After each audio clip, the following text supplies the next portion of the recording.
مولانا محمد وعلى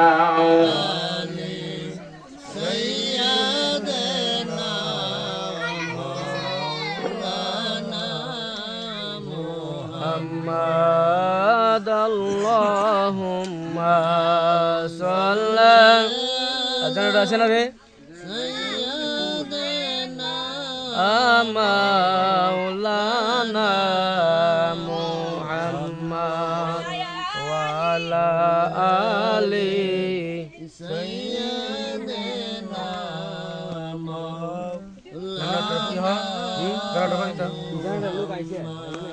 এ দুনিয়া মুসাফির का नाम আরে আমরা কেহ বুঝি না এ দুনিয়া মুসাফির का नाम আরে আমরা কেহ বুঝি না কেহ আগে কেহ পড়ে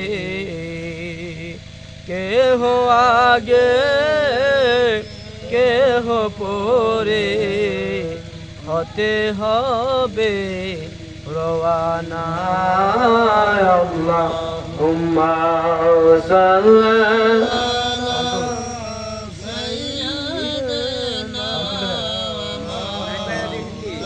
আলা মুহাম্মাদ ওয়া আলা আলিহি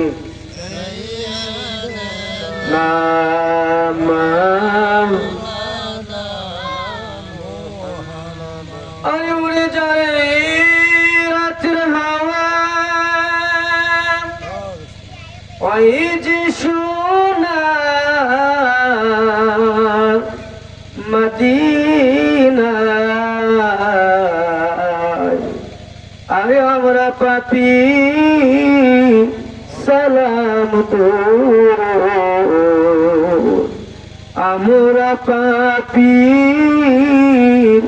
সালাম তোর কইয়া নবী পাক রওজায় আল্লাহ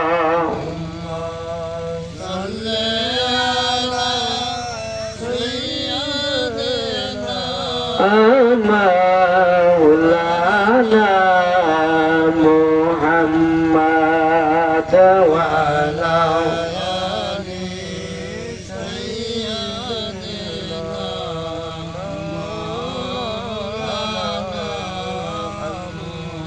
আরে কোথায় আছেন নবীর আশিক এই মিলাদ মাহফিল চারিয়া আরে আপনার জন্য কান্দেন নবীজি আপনার জন্য কান্দেন নবীজি রওজা পাকে তাকিয়া আল্লাহুম্মা একবার সামনে সাইয়্যিদিনা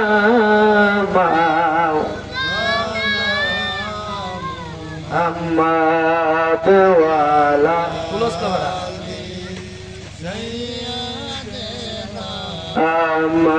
মাওলানা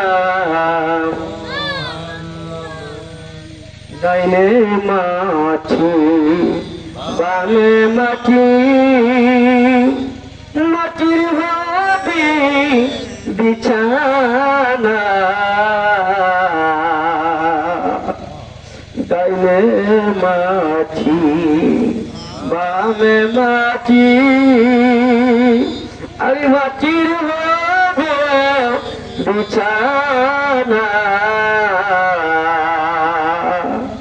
ওপরতে বাসসানি ওপরতে বাসসানি এটাই মোদের ঠিকানা আল্লাহুম্মা সাল্লাল্লাহু বল ঠিক আছে তোমরা মাইকের পাও না কইটা বল মিশিংয়ের পাও না কি করে করে বালা মিশিং না না মুহাম্মদ ওয়ালা আলি আমরা বুঝা বলিস আমরা মাফি করি না মাওলানা লা ইলাহা ইল্লাল্লাহ লা ইলাহা মাশাআল্লাহ লা ইলাহা ইল্লাল্লাহ লা ইলাহা আকবার লা ইলাহা ইল্লাল্লাহ লা ইল্লাল্লাহ লা ইলাহা ইল্লাল্লাহ লা ইলাহা ইল্লাল্লাহ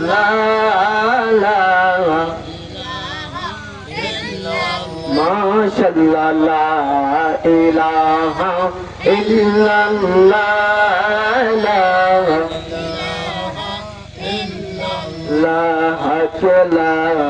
ইলাহা ইল্লাল্লাহ লা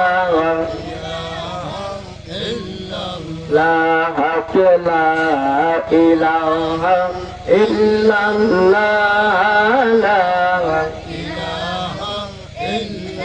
দুই নয়নে একবার দেখিলে দুই নয়নে একবার দেখিলে জোড়াইতাম নে জালা লা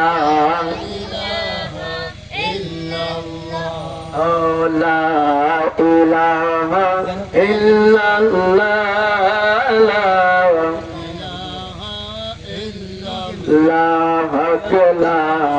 ইলাহা ইল্লাল্লাহ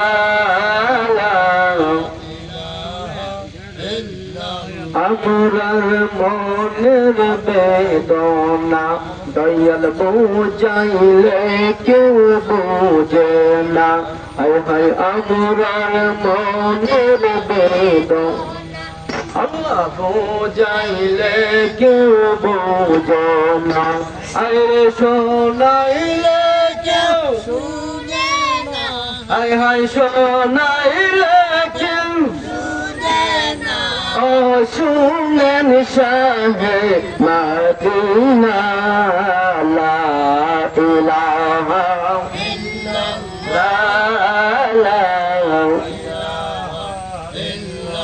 ইল্লাল্লাহ illallah illallah illallah illallah illallah illallah illallah la ilaha illallah la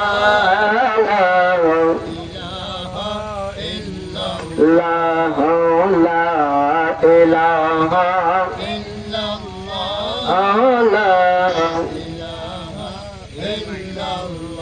আরে মনে পুরো যন্ত্রণা আরে কেমনে যাব মাদিনা আই হাই মনে বড় যন্ত্রণা দয়াল কেমনে যাব মাদিনা আরে দয়াল আল্লাহ দয়া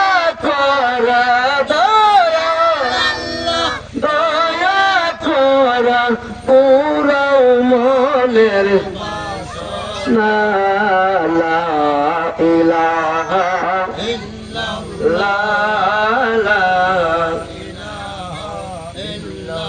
আল্লাহ আল্লাহ আল্লাহ আল্লাহ আল্লাহ আল্লাহ মাবুদ মাওলা গো মাবুদ মাওলা গৌয়া উন্নাম তৈরা দেখব তোমারে মাশাআল্লাহ আল্লাহ আল্লাহ আল্লাহ আল্লাহ আল্লাহ আল্লাহ আল্লাহ ও মাবুদ মাওলা গো কোন নাম দইরা ডাকবো তোমারে মাশাআল্লাহ কোন নাম দইরা ডাকলে গো মাওলা কোন নাম দইরা ডাকলে রে মাওলা সারা দিবা আমরা রে মাওলা গো কোন নাম দইরা ডাকবো তোমারে মাশাআল্লাহ আল্লাহ আল্লাহ আল্লাহ একটাই কাছে মোসা গনবী তোর পাহাড়ে কথা জবলে মাশাআল্লাহ একটাই কাছে মোসা গনবী তোর পাহাড়ে কথা জবলে মাশাআল্লাহ সেই মতের ডাকারি লাইগা সেই মতের ডাকারি লাইগা তৌফিক দিয়া আমরা আল্লাহ মাবুদ মাওলা গো কোন নাম দইরা ডাকবো আপনাকে মাশাআল্লাহ আল্লাহ আল্লাহ আল্লাহ আল্লাহ আই মুহাম্মদ কামলিওয়ালা আই রে আমার বুকে আওয়াই মাশাআল্লাহ আল্লাহ আল্লাহ আল্লাহ আল্লাহ আই মুহাম্মদ কামলিওয়ালা আই রে আমার বুকে আওয়াই মাশাআল্লাহ কান্দন আপনার গোলামেরা কান্দন আপনার গোলামেরা এই বুকেতে শান্তি নাই আই মুহাম্মদ কামলিওয়ালা আই রে আমার বুকে আই মাশাআল্লাহ আল্লাহ আল্লাহ আল্লাহ আল্লাহ আল্লাহ যিনি পরিয়ার ইনসানের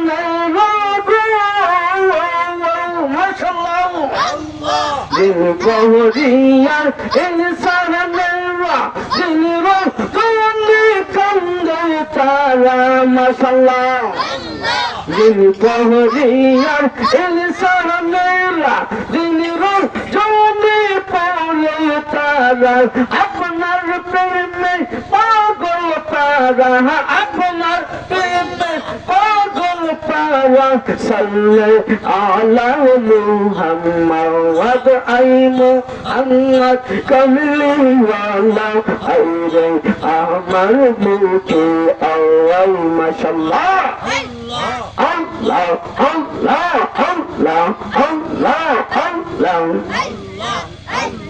নবীর প্রেম নাই যাহার অন্তরে তার সাহায্যে বাবুলাই কোনাও নবীর প্রেম নাই যাহার অন্তরে তার সাহায্যে বাবুলাই কোনাও মাশাআল্লাহ তাহার সোনে রাখলে রে বাবু তাহার সোনে রাখলে রে বাবু দুর্যোগ হইবে ঠিকানা আই মুহাম্মদ কামলিওয়ালা আই রে আমার বুকে আওয়াই মাশাআল্লাহ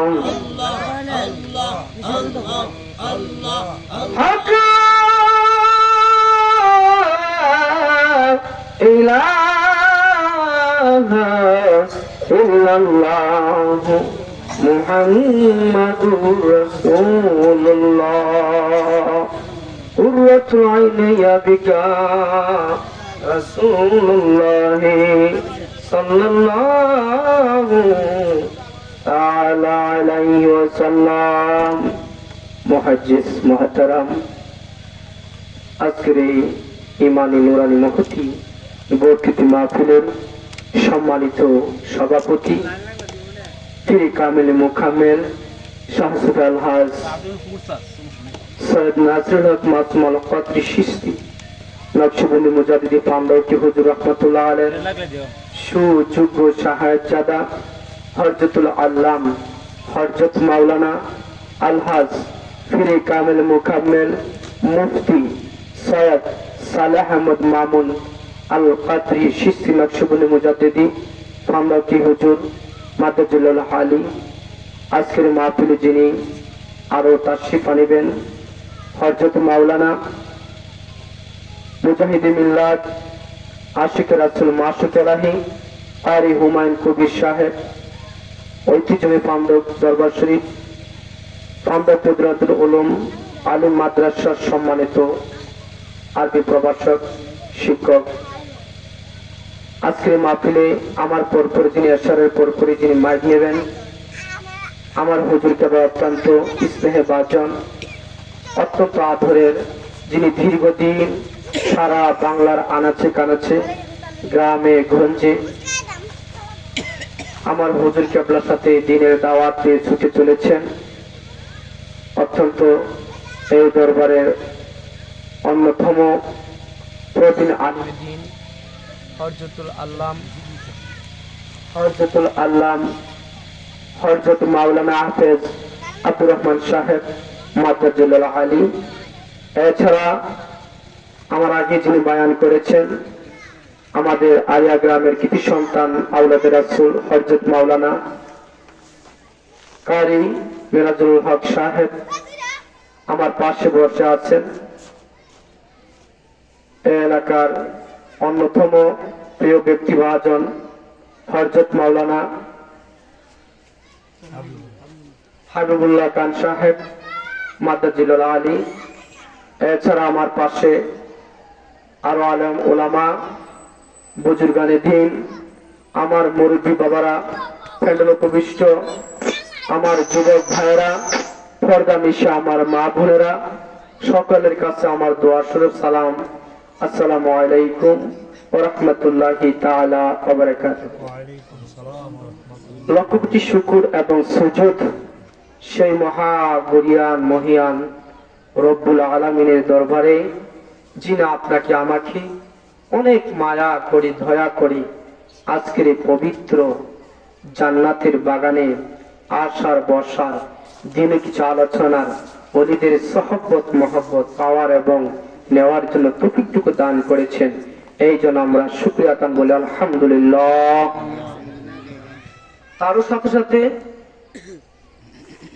আরো শুকরিয়া আদায় করছি যিনি আমাদেরকে না ছাওয়াতে রব্বুল ইজ্জাত সেই নবীর উম্মত হিসেবে কবুল করেছেন যিনি উম্মত হওয়ার জন্য 1 লক্ষ মতান্তর 2,24,000 পয়গাম্বর দরখাস্ত করেছেন আল্লাহ কারো দরখাস্ত কবুল করেন নাই কিন্তু আমাদেরকে বিনা দরখাস্তে ওই হাবিবের উম্মত হিসেবে আমাদেরকে কবুল করেছেন আমরা এই জন্য আবার বলি আলহামদুলিল্লাহ লক্ষ কোটি দরুদ তার চেয়ে বেশি আঁখে মাওলা তাজদারে মদিনা নূরের পতিলি কলিজার টুকরা সামনে আসুন সামনে যিনি আপনি আমার আকা জানো ইমান যিনি হচ্ছেন শামসুদ্দোহা বাদরুদ্দুজা যিনি আওয়ালু আখির জাহিরু বাতিন যিনি হচ্ছেন সর্বপ্রথম যিনি হচ্ছেন সর্বশেষ যিনি হচ্ছেন বিশ্ব সবার সভাপতি যিনি হচ্ছেন সৃষ্টিকুলের মাথার মুকুট যিনি হচ্ছেন আপনি আমার আওয়াল ও আখিরের খানদারি যিনি হচ্ছে দয়াল নবী মায়ার নবী নূর নবীর খেদমত মুবারকে আজকে এই মাহফিলের পক্ষ থেকে দরুদ আর সালামটুকু আমাদের পক্ষ থেকে রব্বুল ইজ্জাত দয়াল নবীর কদম মুবারকে কবুল আর মঞ্জুর হোক আল্লাহুম্মা আমিন আল্লাহুম্মা আমিন হাজিরিন আমি আর ভূমিকা লম্বা করব না যেহেতু এশারের সময় খুবই কাছাকাছি ঠিক কিনা বলেন এটা তরিকার মাহফিল আমি কোনো গ্রুপ এই মাহফিলের নির্দিষ্ট কোনো আয়াত আমি তেলাওয়াত করি না কারণ এটা তরিকার মাহফিল আল্লাহর ওলিদের মাহফিল ঠিক কিনা বলেন এই মাহফিল আল্লাহর ওলিদের দ্বারা পরিচালিত হয় ঠিক কিনা এই মাহফিলের তাৎপর্য হচ্ছে আমাদের দেশে 3টা ক্যাটাগরিতে মাহফিল হয়। একটা হচ্ছে আহলে সুন্নাত ওয়াল জামাত সুন্নি মহাসম্মেলন, ঠিক কিনা বলেন? আরেকটা ক্যাটাগরি হচ্ছে আপনার তাবলিগ পন্থী যারা আছে, তারা আরেকটা মাহফিল করে থাকে, তাদের শিরোনাম দিয়ে ইসলামী মহাসম্মেলন অথবা তাফসীরুল কুরআন সম্মেলন। আরেকটা মাহফিল হইতে যেটা একটা শরীয়ত সম্মত আমরা মনে করি না, যদিও এটা তারা মাহফিল আকৃতি দেওয়া থাকে, একটা হচ্ছে বিভিন্ন অন্য পন্থী, সেটা আমরা বললামই না।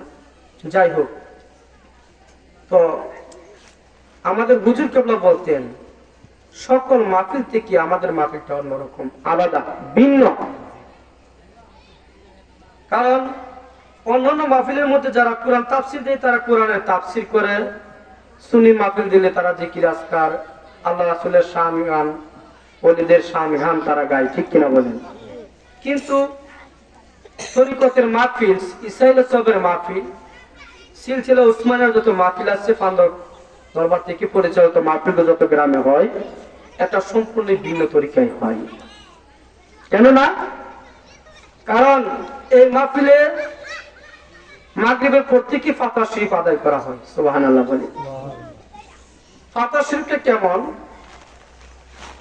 আমার নবী বলেছেন যারা সূরা ফাতিহা সহিত শুদ্ধভাবে ঈমানের সহিত একবার তেলাওয়াত করবে, আল্লাহ পাক ওই একবার তেলাওয়াতের বরকতে গোটা কোরআন শরীফ খতম করলে যে সওয়াব হয় তদ্রূপ পরিমাণ সওয়াব আমলনামে লিখে দেয়। সুবহানাল্লাহ।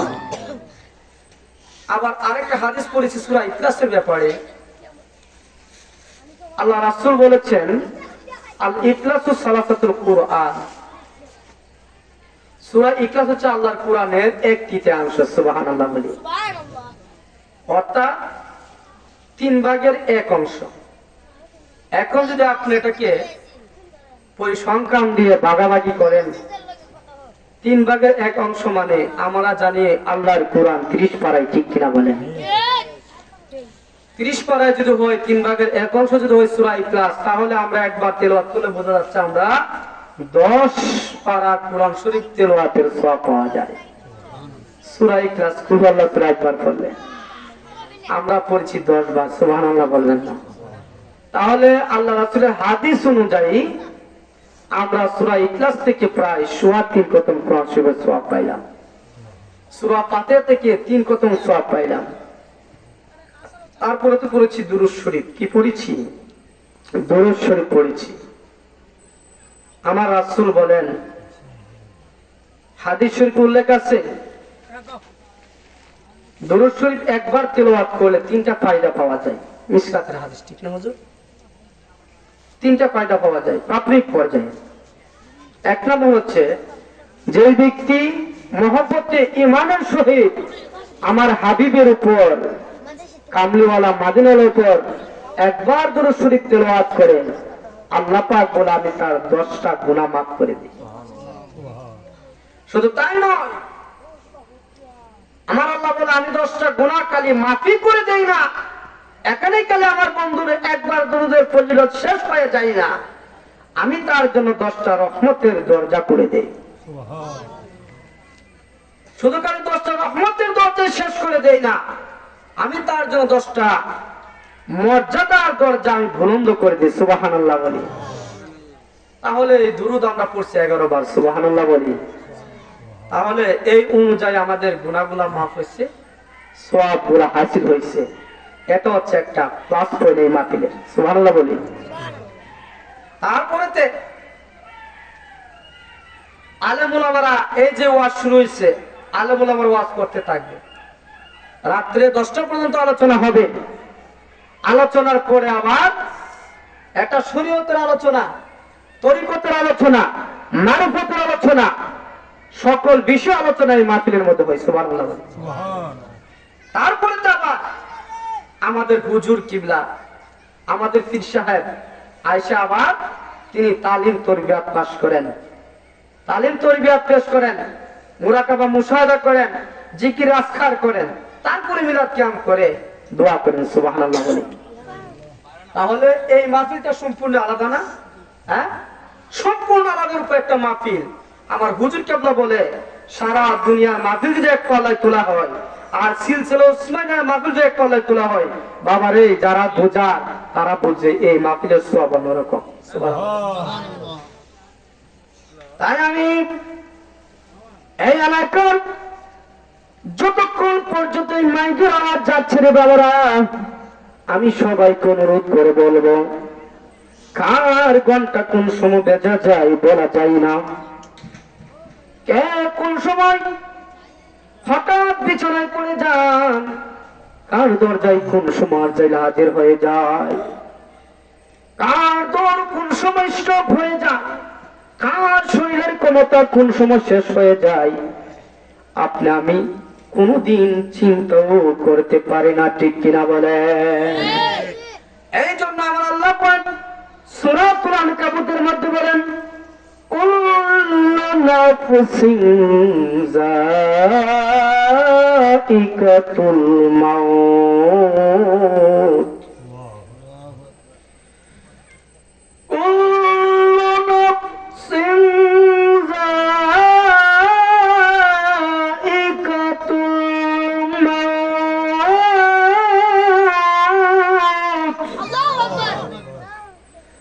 ثم إلينا ترجعون।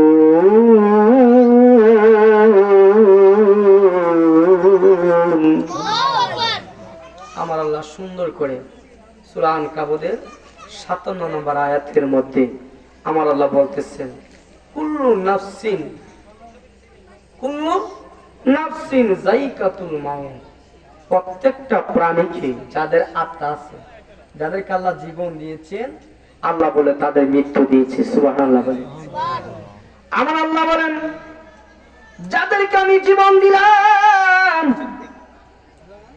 যারা জীবন পাইলাম, সেটা মানুষ হোক, সেটা পশু হোক, সেটা জিন হোক, সেটা যাই হোক না কেন, প্রত্যেকটা প্রাণী জাতীয় জীবকে আমি আল্লাহ যাদেরকে জীবন দিয়েছি, কুল্লু নাফসিন, যাদেরকে আমি জীবন দিলাম, প্রত্যেকটা আত্মাকে, প্রত্যেকটা জীবনকে, যায়িকাতুল মাউত, মৃত্যুর স্বাদ তাকে গ্রহণ করতে হবে, গ্রহণ করতে হবে, গ্রহণ করতে হবে, গ্রহণ করতে হবে। আওয়াজ করে বলুন ঠিক কিনা? ও আমার বন্ধুরা রে, আমরা ভাবি আমরা মরে গেলাম, মরে গেলাম তো গেলামে, মরে যাওয়ার পরে বুঝে আমার জিন্দগি শেষ। না না না, তুমি মরে গেলা, তোমার জিন্দগি শেষ হইল না। আমরা যারা মুসলমান, আমাদের হিসাব অনুযায়ী মরার পরে হিসাব শুরু হবে, ঠিক কিনা বলে? আরে মিয়া, দুনিয়ায় টাকায় কি যে জিন্দগি, আর কিসের হিসাব? আমার আল্লাহ বলে, বান্দা আমি একটা রঙিন গুড়ি বানায় ছেড়ে দিলাম আকাশে, উঠতে থাক, উঠতে থাক, যত উঠবে ততই তোর সুতা লম্বা হইতেই থাকবে, ঠিক কিনা বলে? যখন বান্দা তোমার সময় ফুরিয়ে যাবে রে, যখন তোমার সময় শেষ হয়ে যাবে, যখন তোমার সময় শেষ হয়ে যাবে রে বান্দা, তুমি 7 আসরের উপরে যদি থাকো, তুমি যদি ফাতালপুর কাহাতার মধ্যে থাকো, তুমি যদি 100 তলা দালানের ভিতরে থাকো, তুমি যদি বেঈমানে থাকো, তুমি যদি উড়োজাহাজে থাকো, তুমি যেখানে থাকো না কেন বান্দা, যখন তোমার মৃত্যুর সময় হয়ে যাবে রে, ঠিক তখনই তোমাকে মৃত্যুর স্বাদ গ্রহণ করতে হবে। তোমাকে দুনিয়ার বুকে কেউ রক্ষা করতে পারবে না। কেউ পারবে? মেম্বার বলেন, চেয়ারম্যান বলেন, এমপি বলেন, জজ বলেন, ব্যারিস্টার বলেন, প্রধানমন্ত্রী বলেন, প্রেসিডেন্ট বলেন, রাজা বলেন, বাদশাহ বলেন, আমি বলেন, আপনি বলেন, যাই কেউ হোক না কেন রে, যত ক্ষমতার অধিকারী তুমি হও না কেন, খোদার কসম করে বলি, যেই মাত্র আল্লাহর ইশারা হয়ে যাবে, আজরাইল বলে আল্লাহর ইশারা হইতে দেরি হয়, আমি আজরাইল আমার মাবুদের অর্ডার অর্ডার অর্ডার, আমি মাবুদের আদেশ পালন করতে দেরি করি না।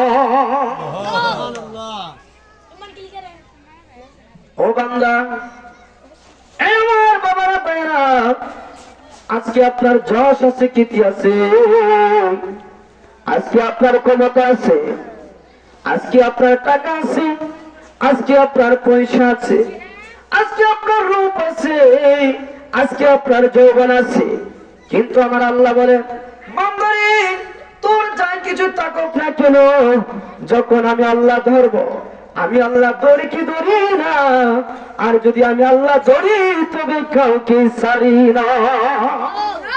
ঠিক কিনা বলে? আল্লাহ ধরে না, সুদ কাইতে কাইতে কাইতে কাইতে এমন খাওয়া খাইছে আল্লাহ খাইতে থাক, আরো খা, সুদ কাস না, গুকা খাইতে থাক। আল্লাহ বলে খালি একটা রূপ দে, কি হয়েছে? ও গলার মধ্যে ব্যথা। সুবহানাল্লাহ কইতেন না? ডাক্তার ধরে গেছে, ডাক্তারের রোগ খুঁজে পানা। আরে না, আমার নিজে বাস্তব কথা বলতেছি, আমি নিজে বাস্তব ওই লোকটা স্টাডি করছি। হঠাৎ এমন খাবার খাইছে, বেড়ার নাম হচ্ছে সুদকুর, আমি ভুলে গেছে না, সুদকুর।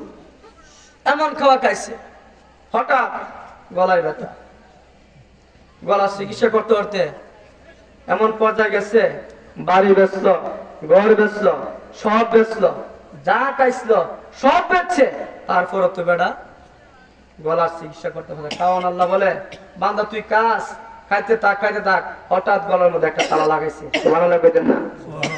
এমন তালা লাগাইছে, এমন তালা লাগাইছে রে বন্ধু, যে তালাটা ডাক্তারও খুলতে পারে না, কবিরাজি খুলতে পারে না, কোন পরীক্ষা নিরীক্ষা ওষুধ কোনো কিছুই কাম হয় না। আল্লাহ বলে, বান্দারে সুদ খাওয়া হারাম, সুদ খাওয়া হারাম। ওই সুদ তুই খাইছস, এমন খাওয়া খাইছস, তোর নাম ফলেছস সুদখোর। আমি আল্লাহ এই কারণে তোকে মাত্র তোর গলার মাঝে একটু ইনফেকশন করাইলাম, তোর বাড়ি বেচলে, ঘর বেচলে, সুদের টাকা সব শেষ করলে, তারপর তোর গলা দিয়ে আমি আল্লাহ কানা ভিতরে দিব না। তাই না? এই পর্যায়ের ব্যক্তি একটা রিস্কায় বলে পুরা রিস্কারি লাগছে, একটা রিস্কায় বলে পুরা রিস্কারি লাগছে, কিন্তু লাস্টে হাড্ডি ছাড়া কিছু আসছিল না। যদি কোনো ব্যক্তি দেখছে বই পাইছে, আল্লাহ আকবার। তাই আমি বলছি, আল্লাহ ধরে কি ধরে না, আর আল্লাহ যখন ধরবে আপনাকে সারানোর মতো ক্ষমতা কারো নাই। ঠিক কিনা বলে? আমার আল্লাহ ধরে কি ধরে না, আর ধরলে সারানোর মতো ক্ষমতা কারো না। দুনিয়ার বুকে আপনি যদি অপরাধী হন, আপনি মার্ডার কেসের আসামি, আপনি মার্ডার কেসের আসামি, আপনি ওই বৈধ সম্পত্তির মালিকের কেসের আসামি, আপনাকে পুলিশে ধরছে, আসামি বানাইছে। আপনি যখন ওই উকিল মুক্তাদির ধরবেন, ধরার পর আপনারা ছুটাইব, ঠিক কিনা বলেন? ছুটাবার মতো ক্ষমতা আছে না? টাকা দিলে, পয়সা দিলে ছুটাইতে পারবো, ঠিক কিনা বলেন? কিন্তু আমার আল্লাহর আদালত এমন একটা আদালত রে বন্ধুরা, আমার আল্লাহর আদালত এমন একটা আদালত, যে আদালতে যারা একবার ধরা খাইছে রে, ওই আদালতে ছুটাবার মতো ক্ষমতা কারো না। তাই আমার আল্লাহ বলেন, ও দুনিয়ার বান্দারে, আমার আদালতে যদি ধরা পড়ো, একজন ব্যক্তি দুনিয়াতে আমি পাঠাইছি, যার নাম হাবিবুল্লাহ, যিনি আমার মহব্বতের মানুষ, আমার হাবিবুল্লাহ, আমার দুস্থ, আমার দুস্থ যদি ওই কোর্টের মধ্যে মুখ করে, আমার দুস্থ যদি তোমার ব্যাপারে সাক্ষী প্রদান করে, খোদার কসম, আমার দুস্থের সাক্ষীতে আমি তোমাকে মুক্তি দিতে পারি। পারে কি পারে না? এখন আমার নবী আপনা আমার জন্য মুখ করবে আদালত হাসরের ময়দানে, ঠিক কিনা বলেন? এখন মুখ যে করবে ওই মুখ করার মতো পজিশন থাকতে হবে কিনা? হ্যাঁ, আমার নবী কইছে তোমরা সুদ খাইও না। কি খাইও না? সুদ খাইও না। শুনেন বাবারা, মনোযোগ সহকারে শুনেন। এখন তো খালি বাবারাই সুদ খা না, মারও সুদ খা, ঠিক কিনা বলে? বিদেন তো সুদ খাওয়ার কিন্তু দেখবেন সুদ খা, কিন্তু আমার আল্লাহর কোরআনে বলছেন হারামাহু রিবা ওয়া হালাল্লাহু বায়া, আমি সুদকে হারাম করছি, ব্যবসাকে জায়েজ করছি। সুবহানাল্লাহ বলি। আমার নবী বলেন, ও সুদ করে তোমরা শোনো, যারা সুদ খাও তোমরা একটু মনোযোগ সহকারে শোনো। দুনিয়াতে তো আমরা হালাল ভাবে কত রুজির পথ রয়েছে, কত ব্যবসা রয়েছে, কত বাণিজ্য রয়েছে, কিন্তু তোমরা এই সুদকে তোমরা ব্যবসা হিসেবে গ্রহণ করেছো। কিন্তু আমার রাসূলের কথাগুলা সত্য, ঠিক কিনা বলেন? আমার রাসূলের কথাগুলা যারা শুনবে রে তারা ঈমানদার, ঠিক কিনা বলেন? আর যারা আমার রাসূলের কথা বিশ্বাস করবে না তারা দুনিয়াতে অপমানিত হবে, আখিরাতে বেইজ্জতি হবে। আর একটা কথা হচ্ছে তারা বেঈমান, বেঈমান, বেঈমান, ঠিক কিনা বলেন? আওয়াজে বলে। আমার নবী, আপনার নবী বলে, তোমার যেই মা তোমাকে 10 মাস 10 দিন গর্ভে ধারণ করেছে, আল্লাহু আকবার বলে, যেই মা তোমাকে 10 মাস 10 দিন গর্ভে ধারণ করেছে, যেই মা তোমাকে 360 নলের দুধ খাওয়া লালন পালন করছে, যেই মা কত রাত্র কত দিন ঘুমাই না রে, ঘুমাই নাই মা, ডান কাতে ঘুমাইলে তুমি প্রস্রাব করে দিয়েছো, আবার মা তোমাকে বাম দিকে নিয়ে গিয়েছে, আবার তুমি বাম দিকে প্রস্রাব করে দিয়েছো, মা তোমাকে সারাত্রি বুকে নিয়ে বসে আছে, ওই মা আমার আপনার নবী বলেন, যারা একদিন হাত পরিমাণ সুদ খাইলে রে, ও সুদ করে তোমরা শোনো, তোমার ওই গর্ভধারণী মা, যেই মার তোমার শরীরে চামড়া দিয়ে যদি মার জুতা বানায় দাও, মার এক ফোঁটা দুধের ঋণ শুরু হবে না। ওই মা আমার আপনার নবী বলেন, যে ব্যক্তি একদিন হাত পরিমাণ সুদ খাইল সে যেন নিজের আপন মা, ওই গর্ভধারণী মার সাথে 70 বার জানা করলে, 70 বার খারাপ কাজ করলে যেই গুনাহটা হয় রে হয়, ওই গুনাহটা আপনি আমার আমল নামায়, ওই সুদখোরের আমল নামায় গুনাহটা হয়ে যায়। নাউযুবিল্লাহ, নাউযুবিল্লাহ। আরেকটা হাদিসে 36 বার, সে পুরুষে কাপ আর মহিলা কাপ, হাদিস একটাই, ঠিক কিনা বলেন? আমার নবী বলছে, তুমি একদিন হাত পরিমাণ সুদ খাইবা, তোমার মার সাথে 70 বার জানা করবা। এখন আপনি বলেন, যেই ব্যক্তি নিজের আপন মার সাথে জানা করে, এটাকে হারাম জানা, হালাল জানা? হারাম জানার চেয়ে খারাপ, ঠিক কিনা বলেন? একটা জাওয়ার সন্তানও তার মার সাথে জানা করবে না, ঠিক কিনা বলেন? তাহলে বোঝা যাচ্ছে ওই জাওয়ার সন্তান হারাম জানার চেয়েও সুদখোর খারাপ, ঠিক কিনা বলেন? সুদখোর সমাজের অভিশাপ, সুদখোর সমাজের কলঙ্ক, সুদখোর সমাজের সবচেয়ে নিকৃষ্ট ব্যক্তি, ঠিক কিনা বলেন? কারণ সে মার আপন মার সাথে জানা করে, ঠিক কিনা? তাহলে আজকে আমরা এই ওয়াজ থেকে কি শিখলাম? সুদ খাওয়া যাবে না। আমি বলি, কথাই কথাই বলি, সুদ খাওয়া হারাম, কুত্তার গু খাওয়া হারাম, ঠিক কিনা বলেন? সুদ খাওয়া হারাম, কুত্তার গু খাওয়া হারাম, তবে সুদ খাওয়ার চেয়ে কুত্তার গু খাওয়া ভালো। কেন বলা? কারণ কুত্তার গু খাইলে নিজের মার সাথে জেনা হবে না, যদিও এটা হারাম, খাওয়ার উপযুক্ত না, কিন্তু কুত্তার গু খাইলে নিজের মার সাথে জেনা করবে না তুমি, আর সুদ খাইলে নিজের মার সাথে জেনা করবা, ঠিক কিনা বলো? অতএব সুদ খাওয়া যাবে না।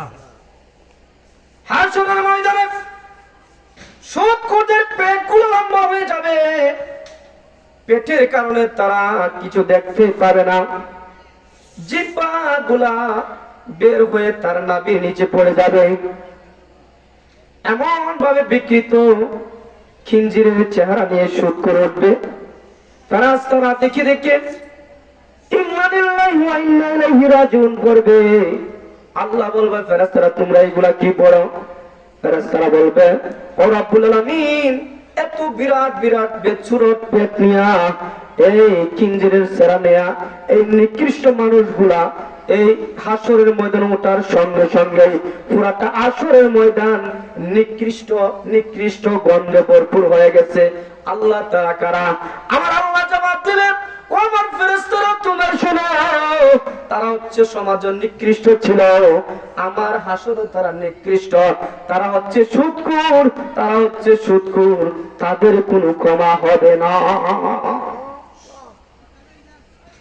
আমার হাবিব বলবেন এ দুনিয়ার মানুষ তোমরা যে সুদ খেয়েছো, তোমরা দেখেছো আমি রাসূল যদি চাইতাম রে আল্লাহ পাক উহুদের ময়দান, আল্লাহ পাক উহুদ পাহাড়টাকে স্বর্ণ বানাই দিত। সুবহানাল্লাহ বলে আমি যদি চাইতাম উহুদ পাহাড়টাকে আল্লাহ স্বর্ণ বানাই দিত, কিন্তু আমি নবী আল্লাহর কাছে চাই নাই।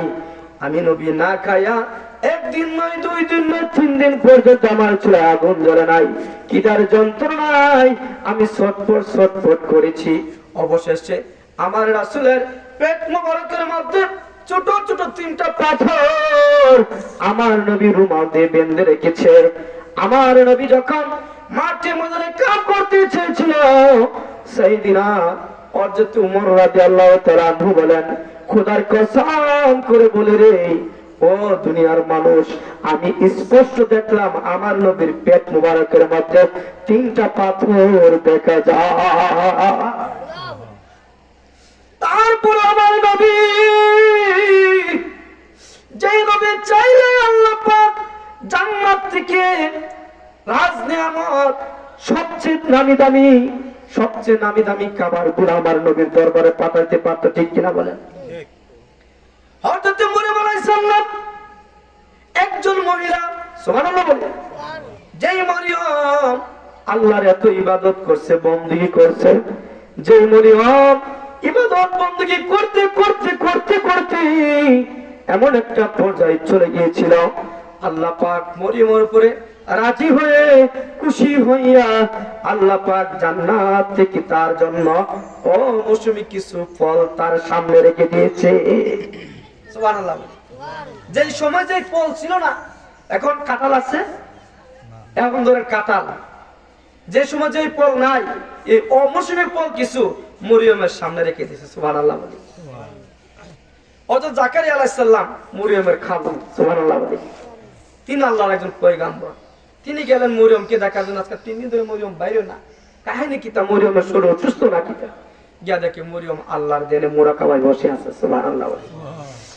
হযরত জাকারিয়া এবার যখন মরিয়মকে ডাক দিতে চাইবে, হযরত জাকারিয়া আলাইহিস সালাম সে দেখে মরিয়ম যে জায়গার মধ্যে সিজদা দেয়, ওই সিজদার সামনে একটা ঝুড়ি ভর্তি কিছু অমৌসুমী টকটকে পাতলা তাজা ফল দেখা যায়। হযরত জাকারিয়া আলাইহিস সালাম আশ্চর্য হয়ে গেল, কি রে, এখন তো কোনো কাঁঠালের সময় না কাঁঠাল, এখন আঙ্গুরের সময় না আঙ্গুর, এখন কোন বেদানার সময় না বেদানা, ও মৌসুমী ফল তো এই এলাকায় কোথায় থাকার কথা না। সুবহানাল্লাহ বলি। মরিয়ম ফল পাইছে কই থেকে? আল্লাহু আকবার বলবেন না? এ আমার মা বোনেরা, একটু কান পেতে শুনুন। যদি আল্লাহর সাথে সম্পর্ক করেন, আল্লাহ যদি মরিয়মের জন্য জান্নাত থেকে ফল খাদ্য পাঠাইতে পারে, আমার মা ফাতেমার জন্য জান্নাত থেকে যদি প্রসাদ পাঠাইতে পারে, এখনো আমাদের মা বোনদের জন্য আমার আল্লাহর দরবারে সেই জিনিসগুলো আছে না নাই? না, আল্লাহর দরবারে কমে গেছে গা? হ্যাঁ, এখনো আমার মা বোনেরা যদি ইবাদত বندگی করেন, ও মা আল্লাহর দরবারে হাত তুলে বলে আল্লাহ আমার সন্তান দাও, আল্লাহ আমার ধন নাই ধন দাও, আল্লাহ আমি রোগে পড়ছি ভালো করে দেও। আমার আল্লাহ ভালো করতে পারে কি পারে না? আমার বন্ধুরা, হযরত জাকারিয়া আশ্চর্য হয়ে গেল। সুবহানাল্লাহ বলে। মরিয়মের সামনে ফল দেখে আশ্চর্য হয়ে গেছে। জাকারিয়া বলতেছে, হে মরিয়ম এই ফল কই থেকে পাইছো? সুবহানাল্লাহ বলে। এই অমৌসুমী ফল তোমাকে কে দিয়েছে? আমি যার ইবাদত করি তিনি দিয়েছে। সুবহানাল্লাহ বলে। তাহলে আমার প্রশ্ন হচ্ছে, মরিয়ম একজন আল্লাহর প্রিয় বান্দী যদি আল্লাহর দরবারে ভালোবাসা করে, সিজদা করে, নামাজ পড়ে, রোজা রাখে, আল্লাহকে খুশি করে যদি সে ও মৌসুমী ফল পাইতে পারে, আর যার উসিলায় গোটা দুনিয়া আল্লাহ সৃষ্টি করছে, সেই নবীর উসিলায় কি খাদ্য পাঠাতে পারতো না? আমার নবীর জন্য খাদ্য পাঠাতে পারতো না? আমার নবীর জন্য আল্লাহ পাক খাদ্য পাঠানে। এই জন্যই আমার আল্লাহ বলে, বন্ধু আপনি পাথর বেঁধেছেন, এই জিনিসটা আমার কাছে ভালো লাগছে। সুবহানাল্লাহ। ও বন্ধু, আপনার উম্মতেরা শিখো যে সুদ খাওয়াচ্ছে পাথর বান্ধ, তবু সুদ খায় না, ঠিক কিনা বলেন? সুদ খাওয়াচ্ছে পেটে পাথর বান্ধ, 3 দিন না খায় থাকো, আমার নবীর সুন্নাত পালন হবে, তারপরও সুদ খায় না। কথা বুঝাইতে পারছি? তাই আমি বলবো, যারা এই সুদের সাথে জড়িত আছে, আমরা এই সুদের ব্যবসাটা ছেড়ে দেই। অন্য যে কোনো পন্থে, আমি গরিবে হালত চলি, একবেলা না খায়া থাকেন, তারপরও হালাল ভাবে চলেন। আমাদের আজকের এই তরিকায় আমাদের মুজাদ্দিদে জামান শাহ আল্লাহ সৈয়দ মাসুদ সাহেব রহমতুল্লাহ আলাইহি বলতেন, বাবারে এই তরিকা আমার যে প্রথম সবকটা হচ্ছে হালাল খাদ্য। কি হালাল খাদ্য? এই তরিকা থেকে যদি তুমি কিছু পাইতে চাও, কিছু নিতে চাও, কলমের মতো যদি আল্লাহর জিকির পয়দা করতে চাও, তুমি মুরাকাবায় বসে আমার নবীর সাথে সম্পর্ক করতে চাও, তাহলে তোমার প্রথম শর্ত হবে হালাল খাদ্য খেতে হবে। কি খেতে হবে? হালাল খাদ্য খেতে হবে। হালাল খাদ্য ছাড়া এই রুহু তাজা হবে না, এই কলব তাজা হবে না, এই কফি সের আকফা এইগুলা তাজা হবে না। এই আপনার শরীরের রুহুগুলা রিপুগুলা তাজা করতে গেলে আর কুরুপুগুলাকে মারতে গেলে আপনার হালাল খাদ্যের তুলনা হয় না। সুবহানাল্লাহ। এটা আমাদের তরিকার একটা সবক। হালাল খাদ্য, হালাল খাদ্য খাইতে হবে। আপনি যখন হালাল খাদ্য খাবেন, নামাজ পড়লে মজা পাবেন, ওয়াজ শুনলে মজা পাবেন, আপনি কোরআন তেলাওয়াত শুনলে মজা পাবেন, কারণ আপনার অন্তরটা পবিত্র, আপনার কলব পবিত্র। আল্লাহর প্রত্যেকটা পবিত্র জিনিস আপনার কাছে সাথ দিবে। সুবহানাল্লাহ বলি। আরে ভাই, এক ব্যক্তি জ্বর উঠছে, কিটা উঠছে? জ্বর। জ্বর উঠলে ব্যক্তির যে রসগোল্লা দিন, বেটাদের মজা লাগবে নি? কবিটা তিতুই লাগে। আসলে কি রসগোল্লা তিতা না মিষ্টি? মিষ্টি। ওদের রসগোল্লা দেখবেন, বাবাটা মজা রেখো, দূর ওটা তিতা। কারণ তার মহে কিটা জ্বরের মহে তিতি লাগবে, কারণ সে অসুস্থ রোগী। আপনার কলব যদি রোগী থাকে, এই কলবের শয়তানের ওয়াসওয়াসা থাকে, আপনি যতই জিকির করেন, যতই কোরআন তেলাওয়াত করেন, যতই আপনি মুরাকাবা করেন, মজা লাগতো না, স্বাদ পাইতেন না। আমাদের হুজুর কেবলা যখন চক্ষু বুঝে বসতেন, একদিন হুজুরে মুরাকাবায় মাজারে বসছে, হঠাৎ বৈশাখ মাসের দিন তুফান, এমন তুফান আইছে, হুজুর কিন্তু মুরাকাবা। সুবহানাল্লাহ। গাছ ব্রিক ভাঙ্গা মাজারের দরজার সামনে, মাজারের দরজা বন্ধ হয়ে গেছে। যারা কাঁধে মারা ছিল ভিতরে, হুজুর কিন্তু মুরাকাবায়। তুফান শেষ হয়েছে, হুজুরে কই, হুজুরে কুই যাবা না, হুজুরে ডাক করে, এই দরজা রেখাটা লাগাইছিস, কুইলা যাস না। সুবহানাল্লাহ কইতেন না। দরজা রেখাটা লাগাইছস, কুইলা যাস না, তোর দরজা ভালো লাগাইছিস কিটা? তখন এরা গিয়া দেখে দরজার সামনে গাছ পড়ে গেছে, গাছ সরাইছে, হুজুর বাড়িছে। তখন হুজুর, আমরা দরজা লাগাইছি না, তখন দিয়ে গাছ পড়ে গেছে। গাছ করতে সুবহানাল্লাহ, গাছ করতে গেছে। হুজুর, আপনি কি কিছু বুঝেন নাই? কি বুঝতা? প্রায় 1.5 ঘন্টা তুফান হয়েছে, গাছ ব্রিক ভাঙ্গা ভাঙ্গা শেষ, মনে গর্দ কিছু নাই, আপনি কেউ কইতে পারেন না। তুফান হয়েছে বুঝি। সুবহানাল্লাহ। অর্থাৎ হুজুর এমন ভাবে একটা ফাঁপিয়া জগতে চলে গেছিল মুরাকাবার মাধ্যমে, একমাত্র যারা ওই জগতে গেছে তারাই বুঝবে। ঠিক কিনা বলে? এমন হুজুর, এতে দুনিয়ার কোনো খবর নাই, এটা কি হুজুরে বুঝবো যে তুফানে চলে কি হয়েছে? হুজুর তো এই দুনিয়াত নাই। ঠিক কিনা বলেন? তাহলে বাবা, এখন যদি আমি মুরাকাবার বলি তো আমরা 5 মিনিট বলে ওরা লেগে যাবো, দম বন্ধ দেবো। কিন্তু হুজুরে ঘন্টার পর ঘন্টা বসে রয়েছে, কারণ হুজুরের মুখে স্বাদ ছিল। ঠিক কিনা বলে? আমরা অসুস্থ, আমাদের মুখে জ্বর, তাই আমরা অসুস্থতা শেষ করতে গেলে, জ্বরের ওষুধ খেতে গেলে ফান্দার দরবারে ট্রেনিং নিতে হবে, তরিকার তালিম নিতে হবে। এই তরিকার তালিম গুলো হচ্ছে ওষুধ। সুবহানাল্লাহ। আমি সবাইকে উদাত্তভাবে আহ্বান করব, আমাদের হুজুর কেবলা যত সময় উপস্থিত হবেন, আপনারা সবাই উজু করে আপনারা সবাই প্যান্ডেলে চলে আসেন। এছাড়া জামাত এই প্যান্ডেলের মধ্যে ইনশাল্লাহ হবে। আর এদিক সেদিক ঘোরাফেরা না করে মাহফিলে চলে আসেন। আমাদের দাওয়াতের মাহফিল মেহমান ইনশাল্লাহ একটু পরে তো উপস্থিত হয়ে গেছেন। অল্প কিছুক্ষণের মধ্যে এশার জামাতের পরে আমাদের দ্বিতীয় অধিবেশন শুরু হবে। হয়তো যারা এখনো বাহিরে আছেন আপনারা উজুবানের প্যান্ডেলে চলে আসেন, প্যান্ডেলে জামাত হবে। আসসালামু আলাইকুম ওয়া রাহমাতুল্লাহি তাআলা ওয়া বারাকাতুহু। মসজিদও জমাতে বোঝানো